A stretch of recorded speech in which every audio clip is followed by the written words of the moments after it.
Hey everyone, this is Dr. Chellam. If you've been struggling with emotional eating and cannot seem to break that habit, this is the podcast you need to listen to. We get into what emotional eating is, what it does for you. Obviously, it does something good for you, which is why you continue to do it despite understanding that this is an emotional eating. I'm not eating because I'm hungry. Listen to Tricia Nelson. It's amazing. She goes through the 3 things that emotional eating does for you, and understanding, getting to the root cause of those 3 things will help you resolve this problem. So if that has piqued your interest, take out all of your distractions, sit down and listen to this podcast, and I promise you, you will be blown away.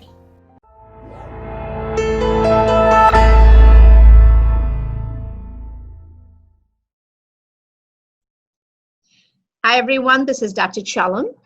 I am really excited about this installment of our podcast. I have Tricia Nelson. And who is Tricia? She's actually an internationally acclaimed author.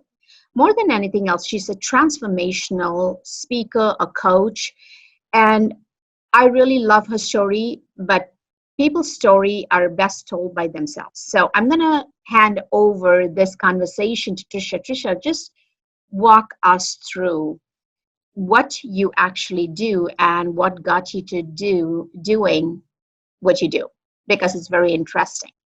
Well, thank you, and thanks for having me. I call myself an emotional eating expert.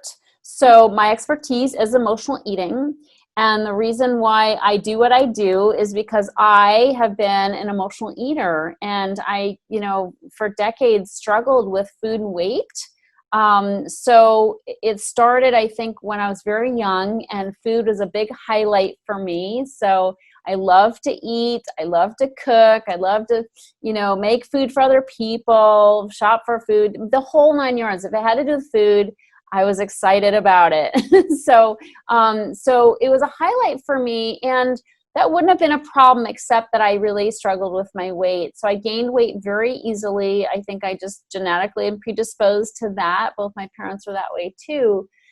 And so, from a very early age, I considered myself to be overweight, and I was very unhappy with my weight. Of course, I look back on pictures, I'm like, what was the problem? Like, I really wasn't that, overweight, and sometimes wasn't at all.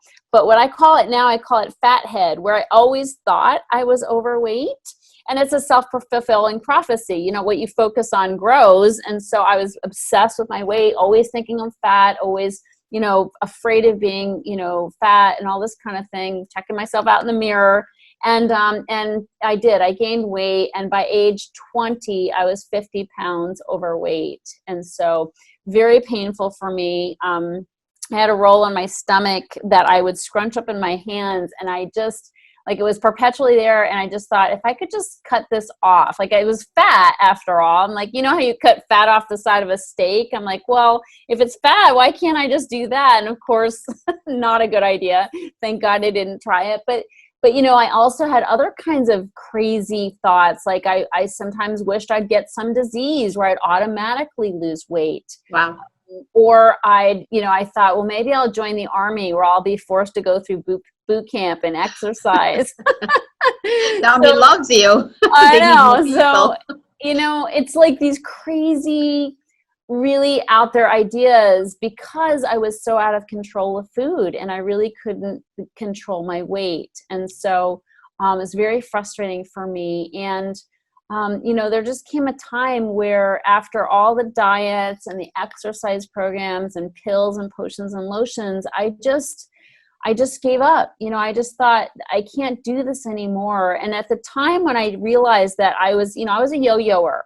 And so I just realized that I was going to perpetuate that cycle the rest of my life if I didn't do something different. So let me just get to that part where you discovered you were an emotional eater, right? Because a lot of people, we all talk about it. We all talk about being emotional eaters. But yours was almost pathological because everything was around food. Do you know, when you're looking back, what started it off? Um, Was so some it's many things. So I would say that a lot of people, they're looking for that one thing. And there's definitely, I find that most people, I've been coaching women for 30 years now with food and weight issues. And because after I healed, I realized there's definitely a system that I used, and that's what I developed and share with people. But I will say that definitely trauma of some kind plays a part in many emotional eaters' lives. Not all of them, yeah. there's other factors, but definitely, whether you grow up with alcoholism or some kind of addiction in your family, or there's mental illness, or there's sexual abuse, some kind of physical abuse, some kind of abuse, that definitely obviously skews toward emotional eating or other addictions, and I was a food addict through and through. I mean, I was definitely addicted. So I find that's very true for the people I talk to, but not always. Some people are like, Tricia, I wasn't abused. Like, what's up? And it doesn't, it's not a requirement. It just that kind of greases the skids a little bit. And so, but the thing with that is it's not just that thing, because my experience is what happens when we're young is when we do have dysfunction in our lives and we turn to food to deal with that dysfunction, we don't develop emotionally in the way that we should, like a normal person would develop. And so what we do is we develop coping skills for getting by in whatever dysfunctional life we have. And those coping skills, which saved us at one time, take on a life of their own. So it's sort of like this web of problems and this web of, dysfunctional coping skills that really lead and perpetuate the emotional eating. So people are always like, if I can find that one thing and fix that, but it doesn't work that way, because when we have trauma, when we have that one thing, it spawns these different ways of coping. And it's just, again, this web of dysfunctional ways of relating to the world. And I developed something in my research called the anatomy of the emotional eater, which is 24 personality traits that make up the emotional eater's personality. And it's like, we gotta address all of those, because and it has nothing to do with food. Like these are traits that have nothing to do with food. And I'm happy to talk about some of those traits so people can kind of tune into that, because the crazy thing is it has nothing to do with food, but it has everything to do with food, because when we engage in these traits, it creates cravings. And that's where the cravings come from. My experience is cravings, like physical cravings, like for sugar and carbs and that kind of thing, definitely a real thing. Okay. I'm a total sugar addict, and my body like reacts when I eat sugar. I just want more sugar. And sugar's all I want. Like, don't give me a salad. I want sugar. So there's definitely that physical addiction, but I'd say that's about 10% of the deal. About 90% is the emotional. And to me, the good news is that if we address that emotional stuff, the cravings will abate, and we won't need that food. We won't need that sugar and carbs, because anybody who's quit sugar for any period of time and has gone back to it, they go back to it for emotional reasons. Because if we quit it and it's out of your system, you don't crave it physically anymore, but the emotional craving is still there. So that's where that, looking at deeper at the way we're living, it comes into play. That's actually the principle of most addiction. I mean, all addiction. It's absolutely like you quit alcohol, you could quit tobacco, you quit drugs, you quit sugar, you get to eat healthier, you quit that, obsessive compulsive eating. The reason you go back to it after a few years is suddenly your coping mechanism broke down. Yes. And you went back to your comfort zone of an easy, quick fix. At Absolutely. that point, thinking this is the only time I'm going to do it, I deserve it. It's like the ice cream on the kitchen floor moment, where, everything you just give up, you get this tub of ice cream and you're just scooping it, or ice cream on your bed moment. Although I never went 2 years. It took 2 weeks for me to go back there, but yeah, I get what you're saying. So really what you're telling is this something, this usually, I don't think people are born with addiction, though I would say, since I do genetic testing, there is a genetic trait that gets you wired as far as your dopamine receptors head to toe for sugar. Yeah. And when you have that, just having that awareness, that doesn't mean you will become an addict. It means if your environment is suitable, the chances are you're going to have an addiction potential.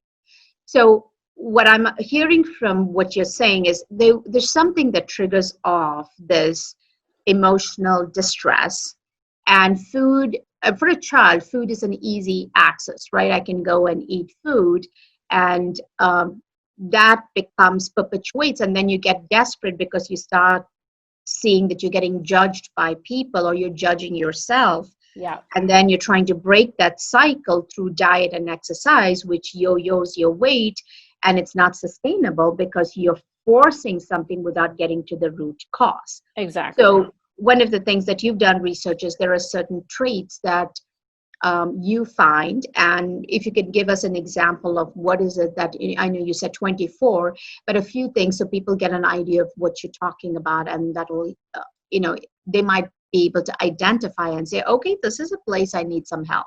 Right. So the number one trait of emotional eaters, like across the board, not everybody has all 24 traits. Across the board, what I've seen is emotional eaters are people pleasers. Oh, yeah. It's almost like empathetic, totally. Very much so. Yeah, emotional eaters are deep feelers, and we're caretakers. And so that lends itself to the people pleasing. But, the people pleasing often comes from the fact that we didn't get a strong sense of ourselves growing up. Okay. If we did have some kind of dysfunction in our family and we didn't get a strong sense of who we are or where we stop and another person begins, then we're going to be looking for validation and a sense of worth outside of ourselves in an unhealthy way. And that's where the people pleasing comes in, is we want those atta girls. We want people to recognize us. We want to be filled with a sense of adulation and a sense of, somebody being impressed or, liking us or whatever, pleased with us. And so that's where that compulsion to say yes every time there's a need, and like, I'll do the extra project, I'll do the, I'll host the party, yes, I'll do your homework even though you should be doing your own homework, like it's just this, it is like we're compelled. And so that's where that comes from. And some people may be like, yeah, I'm a people pleaser. What does that have to do with food? Well, I'll tell you, in my personal experience, because I was the best of people pleasers, is that when we go out of our way to please other people and we take on the extra projects and we're always saying yes to things without checking our schedule, without checking our stress levels, we burn ourselves out. If we look at our motives behind things, so much of it's this need to please. And so we get burned out, but not only that, we also get resentful. Because, and resentment is one of those 24 personality traits where we're very quick to kind of grumble and feel like, gee, we weren't appreciated to the extent that we planned on being, right, when we took on this huge load of extra work. And so we're not only, our adrenals are shot and we're tired, we're taxed, but we're pissed off as well. And it's like the perfect prescription for, and what I call it, the I deserve it bin. It's like, nobody else is recognizing me. Darn it. I'm going to get my favorite foods and sit in front of my favorite TV show. And I'm going to reward myself. So, but it's a good example of how, it really is how we're showing up in the world that's causing that ultimate, overeating episode. And the good news about that is that we can make changes. We can start setting boundaries on our time. We can start saying no and realizing that the cost of saying yes to everybody is high, and if we want different results with our weight, we've got to make changes in the way we're living. Got it. So essentially, this is very common. They're called, there's another way to call these folks who are, people pleasers. They're very supportive. They're supportive. Yep. They support everyone. The PTO, that's the person who volunteers and arranges everything. And nobody ever mentions or recognizes, and then you get grumpy and and people expect you, like they expect it, they just take it for granted, take you for granted, and that leads to that resentment, which again, resentment definitely is another trait that breeds overeating, because we don't speak our mind. We just sort of dwell on what's unfair about the situation. And another trait is that we're afraid to speak up for ourselves. Emotional eaters, we don't say it, we stuff it. And when we stuff it, and we have to keep stuffing it, and that has to change. It's like the idea that we're just going to lose weight, it doesn't happen unless we make corollary, changes in the way we're living. Got it. So how does one recognize that they have this problem? A lot of times, this is the truth, and I totally believe my patients, they do tell me that they don't eat much. And I truly believe them because they probably don't eat much. And then in those moments, the spurts of whatever the emotional imbalance or emotional distress that they have, they're just going for the wrong food. Yes. And they're doing it in overabundance, and then they go through these phases. So how does one recognize that they have an emotional eating disorder and not just loving food? I mean, I love food. If you give me a whole day to sit down and eat and say nothing is going to stick to your body, I would do it. Yeah, I think most people would. So the point is, it's really a spectrum, okay? And in my experience is everybody's on the spectrum. I believe we're kind of hardwired to have some kind of emotional connection to food so that we'll subsist as a species. It's got to be some kind of enjoyment. Otherwise, we just might blow it off, Yeah. And so definitely I feel like everybody's an emotional eater, and it is a spectrum. So it's really a question of where are you on the spectrum. On the low end is just liking food, loving food, whatever. It's a good experience. High-end food addiction, okay? And so where are you on the spectrum? I actually created a quiz on my website that will tell people exactly where they are. It's a free quiz. Anybody can go to healyourhunger.com and take the quiz, and you will get a personalized score. And so, it'll show you where you are on the spectrum. On the low end, you'll be an emotional eater with, maybe some things to look out for. On the high end, food addict, for sure. So, and that's where I was, or somewhere in between, obviously. And so how to know sort of where you are in that spectrum, that's really, am I on video? We're doing video, right? Yeah. Okay. Can I show this to you? Yeah, sure. Absolutely. I happen to have this whiteboard today, and I'm like, well, why not use this thing? Absolutely. And I'll explain to people what exactly you're showing too. We just going to have a whiteboard. So I'm just showing you the spectrum. So here's the spectrum. You can see that, right? Yep. Okay, so we have emotional eating on the low end of the spectrum and food addiction on the high end of the spectrum. So what we're talking about here, and I'm drawing a line across, kitty corner from the top left to the bottom right. What we're talking about here is on one quadrant is control, and the other quadrant is consequences. Oops. Okay. So let's say, and I'm going to draw a dotted line here like that, and like that. Okay. So basically what you've drawn is a rectangle, and you've drawn a diagonal line across. Below is control, on top is consequences, and then dotted lines dividing that rectangle into 1, 2, 3, 4, 4 columns. Yeah. So here's the deal. On the low end is an emotional eater who has lots of control. See this? Lots of control and very few consequences. So let's say they go on a cruise, and they gain 5 pounds because they ate everything at the buffet. Yeah. Okay. And then they come home. So they come home and they have control. So, and here's the 5 pounds, that's their consequence. But they have enough control to say, okay, I'm going to start jogging again, and I'm going to cut out sweets. And they do it. They're actually able to do it. And so that's them at the low end. A lot of control and very few consequences. Got it. Okay. But me, it's progressive. So I might have been here at some point, but in the high end where the food addiction is, what you're doing is you're having diminishing levels of control and increasing consequences. So when you're on the high end, you have very little control, which means you binge, or you just eat, and you can't cut out sweets. Like the idea of cutting out sweets, as I said, 2 years, never going to happen for somebody who's a sugar addict, right? And so, a food addict. And so very little control to like course correct, pull back,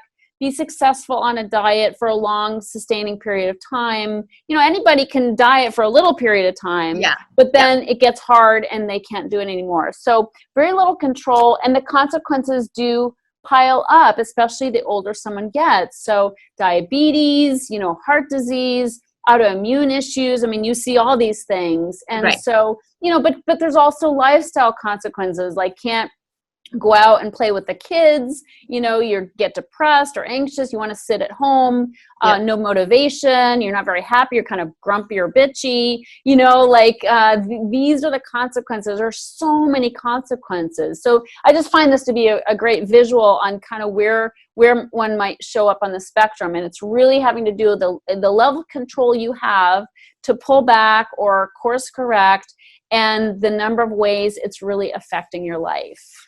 So emotional eating is not a bad thing. It's really when it gets to a point of food addiction, and addiction is something where you don't have control, basically. Yeah, absolutely. So we're all emotional eaters. So that is something to be anticipated because we're surrounded with abundance. Technically, we would eat when we're hungry, but when we eat because we're emotional about something, or the other extreme is where you stop eating because you're anxious and sad and you actually look miserable and thin. Yep. That's a different type of emotional starvation, I should call it. All driven by your emotions. Everything. It's really still emotional eating. To me, it's all when we're responding to our emotions with food. Or the lack thereof. And the food addiction part of it is where you have complete loss of control, because you know what you're doing. You have an awareness this is hurting you, but you don't know how to stop it, or you feel out of control and you just can't. And I see a lot of those. So how does that person who knows, I promised myself I'm going to stop sweets, I'm going to actually eat only healthy, and that lasts exactly an hour. Right? That thought process, because the minute you walk in, somebody's serving pizza, it's like, oh, heck with it, I'm going to have one. And then that one becomes 2 slices, and before you know, you're ordering a pizza at home, and that just rolls into, it's like, I can't do this. So how does one recognize that? What are the first few things? What are the tools that you can give them to get some degree of control? So because I have this thing, I'm going to give you another visual. So, and it's fine if somebody's just listening, because it's going to come through fine. So I like to tell people about what I've coined as the PEP test. Okay. Mm-hmm. So the PEP test, PEP is an acronym. Mm-hmm. And these are the three primary emotions that drive emotional eating. So if people find that they're like going to the refrigerator like 5 times of an evening, I say start with the PEP test. And so, and this is a way of identifying what, so oftentimes we're like, we know what food's doing to us. Like, we don't like being overweight. We don't like the muffin top. We don't like fitting our clothes, so we get that it's doing something to us. But what we don't tune into is the fact that it's really doing something for us. Mm-hmm. Okay. And so we have to say, what is this food? How is it serving us? And then the first thing, P stands for painkiller. Okay. So food is a painkiller. And I mean, mostly emotional pain. Obviously there's physical things and people eat over that, but it's mostly just pain. Like, it's like a pandemic, like that's painful. Okay. So people have been, the quarantine 15 has come from the fact that people, like, our lives are turned upside down. We can't see our loved ones. We're like afraid of going out of the house. We might die. That's some serious emotional pain. And people are eating over that. So it's a painkiller. So it's a painkiller because of pain. Okay. Other pain could be like a relationship that's not working out. Like, you keep trying to make it work, beat your head against the wall, it's not working. Or a job that no longer fits you and you feel miserable. Every time you go to work, you feel miserable and you have to stock up on chocolate. You've got chocolate in your desk just so you get through the day. Okay, so this is emotional pain. And there's a jillion different kinds, and these are emotions all humans experience. But for emotional eaters, we're really adverse to feeling. Because at a young age, when feeling was really hard and we didn't have coping tools, we just kind of made a decision, I'm going to tune this out and I'm going to numb. And so food is an amazing way of numbing. So first of all, food is an amazing painkiller. Food is also an amazing form of escape. Okay. And again, pandemic, great example. Like, who wants to be a part of this reality? Like, this totally sucks. So we're just going to check out. We're going to get our favorite foods. We're not even going to bother with exercise because the gyms are closed, and we're all cooped up at home anyway. So we're just going to kind of throw caution to the wind and escape. And we're going to watch TV as much of it as possible. So this is what's happened. And we're escaping because our reality is scary. Our reality is very uncomfortable and very scary. And so we just want to escape the reality. So another one of those emotions then is fear. Okay. So we're eating on account of fear, worry, anxiety.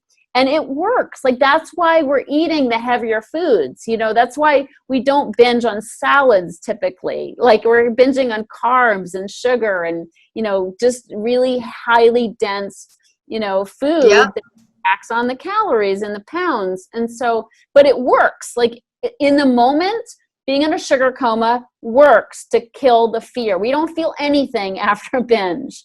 And so fear is a big driver. So for fear, I'm sorry, for fear is an acronym, and actually, you know the acronym? Yes. Yes. So there's several of them. So the one we can say in a podcast is like false evidence. You can say anything. You can say fuck everything and run, which is escape. Yes, that's absolutely right. And it's just like, screw it. Like, I'm not going to, so many people just said, I'm not going to even bother. Like, I'm gonna let my weight go. Because nobody can see me anyway. I'm on Zoom, and I look okay on Zoom.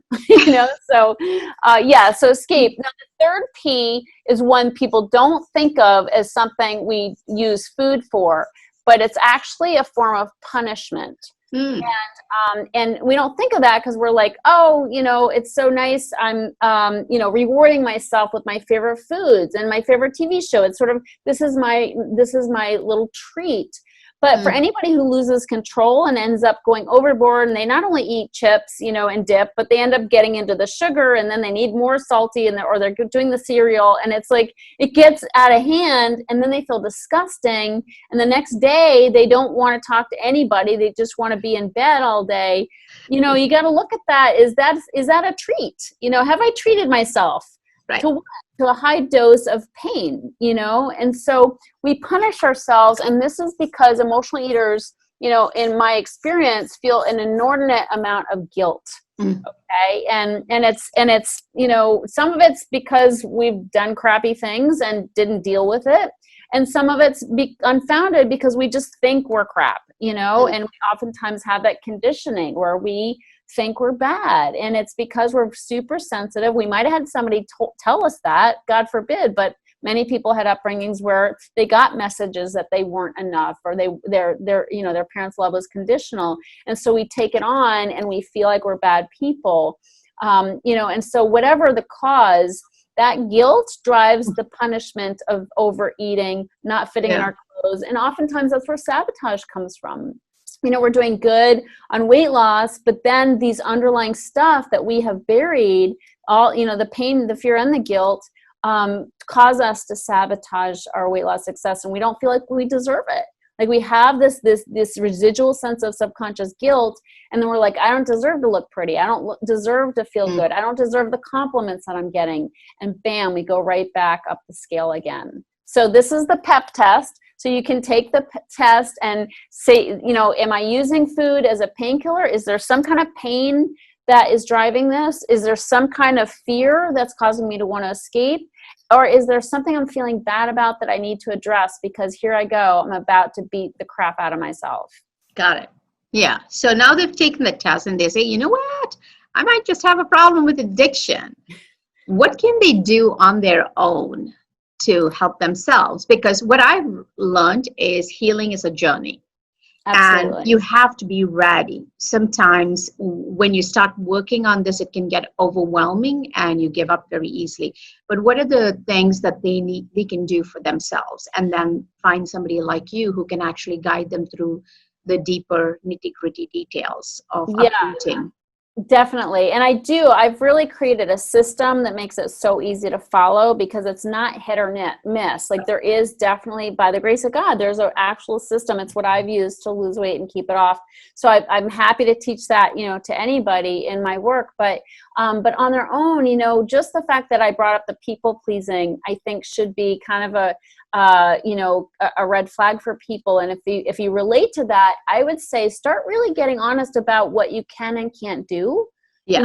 If somebody invites you to do something, and you're not sure you can really handle that amount of work or stress or whatever, or engagement, whatever it is, give yourself a pause and say, thank you for the invitation. Can I get back to you in a day or so? Give yourself some space, a little pause, so you can really check in with yourself and decide, is this something I really want to do? Is this something that's going to work for me?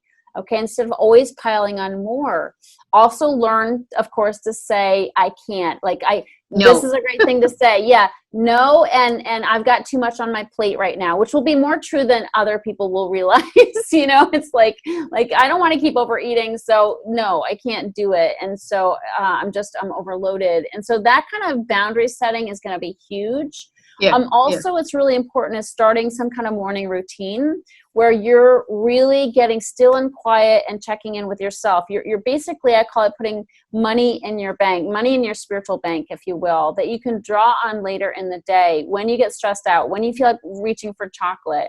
I meditate every morning. I meditate and pray, and I have some other things that I do that just, before I get on the computer, before I'm answering emails, it's just helping me tap in, because emotional eaters tend to be out of touch with themselves, and emotionally and spiritually and physically, for that matter.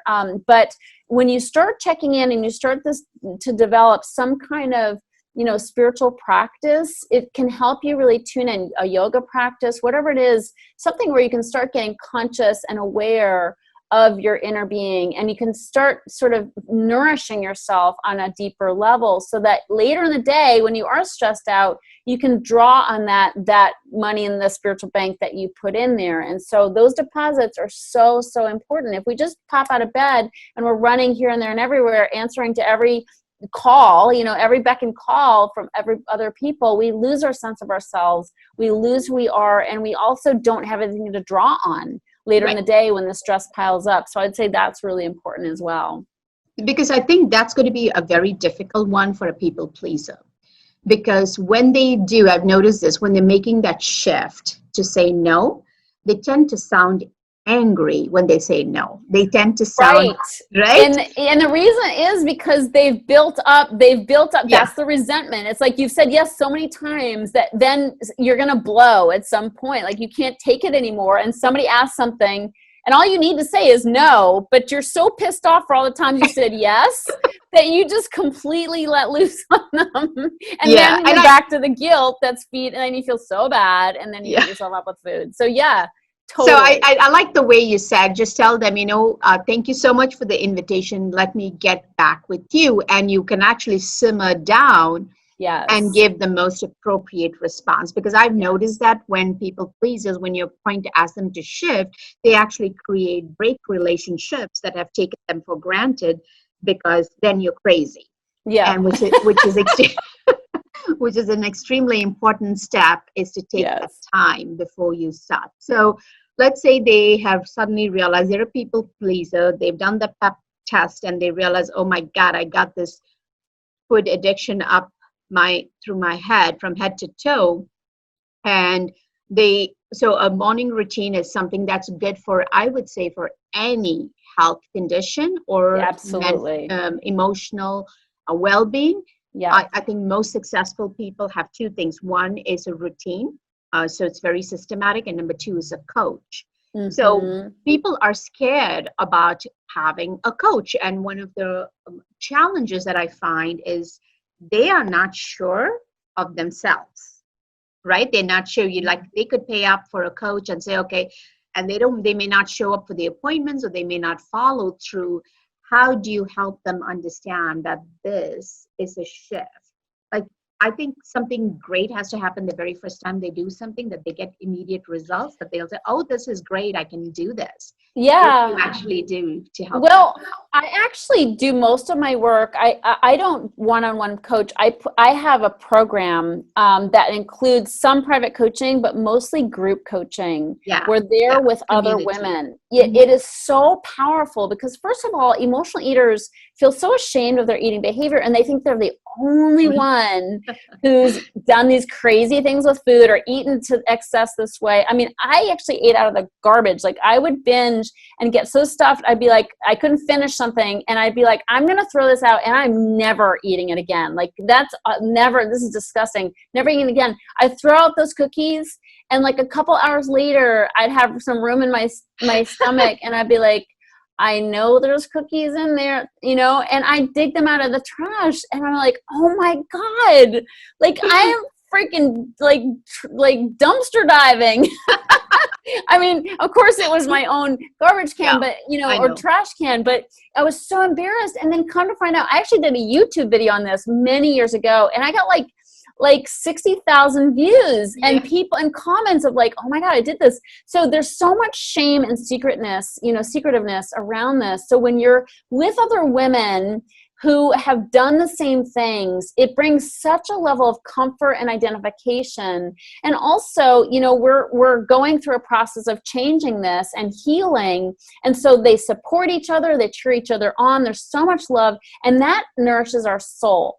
That community nourishes our soul, and we've got to have something that nourishes us on a deeper level, because it's not food that we're really hungry for. So that community in the face, we do Zoom calls together, I'm coaching each person, everybody shares. We also have a Facebook group where people are cheering each other on, bringing their losses and their celebrations. So that's vital. It's vital for overcoming emotional eating. Nobody can just figure this out on their own. Regarding the coaching, nobody thinks twice about hiring a trainer when you want to get fit. Yeah. Right? Or a tennis coach when you want to play better tennis. But you hiring a coach for your eating, well, that's just ridiculous, But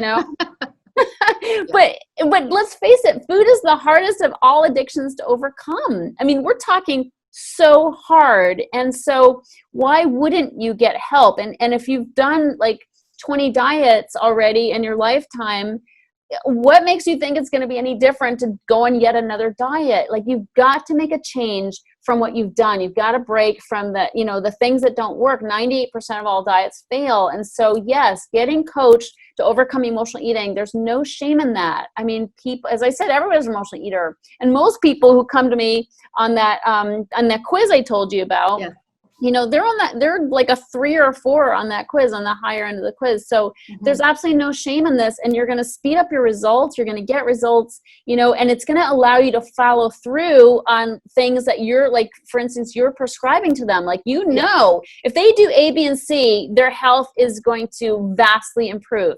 But if they can't do A, B, and C, Houston, we have a problem. So getting help on the emotional side so you can follow through on the physical protocols, is such a perfect combination. Absolutely. I really love this whole process that you have explained. And I think people who have been struggling, what I really like about that last part is so much of trial and error. It's time wasted. We're not talking about a couple of hours. We're talking about decades of your life wasted trying to figure that solution. Right. And it takes it so much. I mean, when I first hired, my first coach was about 11 years ago. The first call I got, I actually slammed the phone on them. Like, what do I need coaching for? Right. And after that, I have never stopped having a coach. I've just changed the type of coaching I've needed because I've now realized what I need. And I think that's a very essential point. Like, don't waste decades of your life trying to find a solution when it takes just a flip of a switch when you have somebody walking you through that. So absolutely. I really appreciate you saying that. Yeah. This was an interesting conversation. I really love this. Thank you so much. Thank you. And I know somebody who's listening to this is going to be benefiting from it. And once again, tell your website and the quiz that they can take. Sure. The website is healyourhunger.com, HEAL, healyourhunger.com. And the quiz is right there. It'll pop up and it's a free quiz. And you'll just, answer 10 or 12 questions and you'll get a personalized score by email and then some action steps you can take. So yeah, I highly recommend that. And then I do have a podcast called the Heal Your Hunger Show as well. Awesome. Thank you so much. This was very interesting, and I appreciate you being on our podcast. Well, thank you so much for your amazing work and for having me. It's been a pleasure. Same here.